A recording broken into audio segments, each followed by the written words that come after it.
অস্বীকার করো। এই হাত কে দিয়েছেন? আল্লাহ। হাতটা যদি আল্লাহ এভাবে বাঁকা করে দিতেন, এই পা কে দিয়েছেন? আল্লাহ। এই যে দুটো সুন্দর চোখ আল্লাহ রাব্বুল আলামিন দিয়েছেন কিনা? মাথাটা দিয়েছেন কিনা? দুটো কিডনি কে দান করেছেন? একটা কলিজা কে দান করেছেন? বলুন কে দান করেছেন? গোলাপের মতো দুটো পাপড়ি ঠোঁট কে দান করেছেন? এই নাক, আপনি যে শ্বাস গ্রহণ করেন, এই নাক কে দান করেছেন? দুটি কান কে দান করেছেন? কানে যদি না শুনতেন আপনাকে মানুষ বধির ডাকত। জিহ্বাকে দান করেছেন, জিহ্বা দিয়ে যদি কথা না বলতে পারতেন আপনাকে মানুষ বোবা ডাকতেন।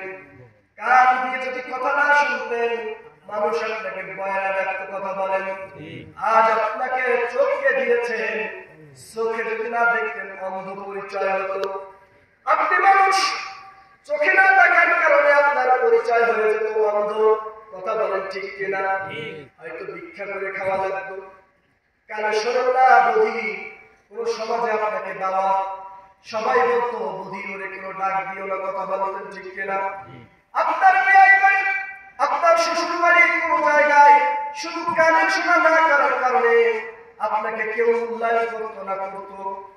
চোখে না দেখার কারণে কেউ মূল্যায়ন করতো না। কথা বলেন।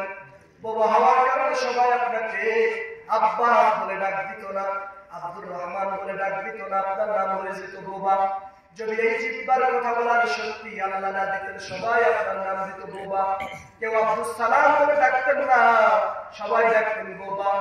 কেউ আপনাকে আব্দুর রহিম বলে ডাকতেন না, সবাই ডাকতেন বয়রা। কেউ আপনাকে আব্দুল সালাম বলে ডাকতেন না, চোখে না দেখার কারণে সবাই আপনাকে অন্ধ বলে ডাকতেন। কথা বলেন।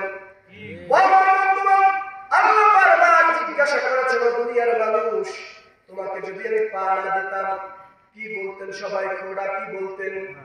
যদি হাত আমি আল্লাহ রাব্বুল আলামিন বাঁকা করে দিতাম সবাই আপনাকে নুলা ডাকতো। কি ডাকতো? কেউ আপনার যে নাম দেওয়া সেই নামে কেউ ডাকতো না। কথা বলেন ঠিক কিনা? একটা বার এই জায়গায় আপনি নিজেকে অনুভব করেন, আপনার যদি রাস্তায় কেউ বলে ডাক দিত আপনার কষ্ট লাগতো না শান্তি লাগতো? আপনি আল্লাহর ডাক দিয়ে বলতেন, আল্লাহ দুনিয়ার সব সম্পদ দেব আমার, কানের পর্দাটা খুলে দাও। বলতেন কি বলতেন না?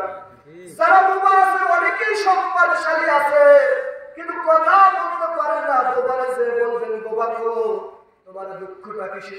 বোবা বলবে ভাই আমার কোনো দুঃখ নেই, আল্লাহ আমার যথেষ্ট সম্পদ দিয়েছে, আল্লাহ আমার সম্পদ সব নিয়ে যায়, শুধুমাত্র তোমাদের মতো কথা বলার শক্তি দিয়ে দিক। কথা বলেন ঠিক কিনা? অন্ধকে যা জিজ্ঞেস করবেন অন্ধ তোমার দুনিয়ায় দুঃখটা কি? অন্ধ বলবে ভাই আল্লাহ আমার বিল্ডিং দেশে জমি দেশে, বাবার 10 বিঘা জমি পেয়েছি, বাবার 5 বিঘা জমি পেয়েছি, 100 বিঘা জমি পেয়েছি, কিন্তু আল্লাহ রাব্বুল আলামিন সব জমি জমা আমাকে দিয়েছেন। ওরা চলে আল্লাহ সব জমি জমা নিয়ে যাক, কিন্তু আমি দুই চোখে দেখি না, দুই চোখে আমি দেখি না। আমার এই দৃষ্টি শক্তি আল্লাহ রাব্বুল আলামিন ভালো করে দিই, তবুও আমার কোনো আফসোস নাই। কথা বলেন ঠিক কিনা? কিন্তু দুনিয়ার মানুষ আমাকে অন্ধ বলে, এটাই আমার সবচেয়ে বড় কষ্ট। একটা বার ওই জায়গায় নিজেকে ভাবুন, একটা বার ওই জায়গায় নিজেকে ভাবুন। মনে করেন আপনার চোখ নাই একটা, এবার আপনার মানুষ যেভাবে মূল্যায়ন আজকের দিন পর্যন্ত করেছে, কালকে আপনার নিজের সন্তানও বলবে আমার বাবা অন্ধ। কথা বলেন ঠিক কিনা? আপনি আজ বোবা হয়ে যান, আগামীকাল আপনার স্ত্রীও আপনাকে ভালো বলবে না। কথা বলেন ঠিক কিনা? সবাই টিটকারি মারবেন। আজকে গাছ থেকে পড়ে আপনার হাতটা ভেঙে যাক, সবাই কালকে আপনাকে নুলা বলে ডাক দিবে। কথা বলেন ঠিক কিনা? আপনাকে অন্ধ বানালেন না, বোবা বানালেন না, আপনাকে বয়রা বানালেন না, বধির বানালেন না। সেই আল্লাহ আপনাকে বারবার জিজ্ঞাসা করতেছেন, বান্দা 3.5 হাত বড়ি কোন নিয়ামত অস্বীকার করবি আগে সেটা বল, অন্যতা পরে ধরবো। আমার কোন কোন নিয়ামতকে বান্দা অস্বীকার করবি? যাদের প্রতিবন্ধী ছেলে আছে একটা বার সেই বাপ মার খোঁজ নিয়ে দেখেন তারা কোন জ্বালায় আছে, কথা বলেন।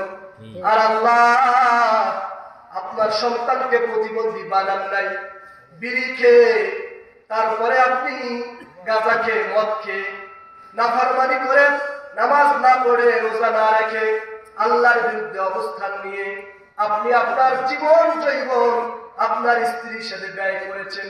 কিন্তু আল্লাহ চাইলে আপনার বাড়ির পাশের মানুষটার মতো আপনার সন্তানটাকেও প্রতিবন্ধী বানাতে পারতেন। কিন্তু আপনার উপর আল্লাহ দয়া আছে, রহমত আছে, আপনার ছেলেকে প্রতিবন্ধী বানায় নাই। যদি আপনার একটা সন্তান প্রতিবন্ধী হতো কেমন লাগতো? আল্লাহ বারবার ডাক দিয়ে জিজ্ঞেস করেন, ফাবিআইয়ি আলাই রাব্বিকুমা তুকাদ্দিবান, বান্দারে তুই আমার কোন কোন নিয়ামতকে অস্বীকার করবি? ও আমার বন্ধুগণ, ভালো করে শুনুন।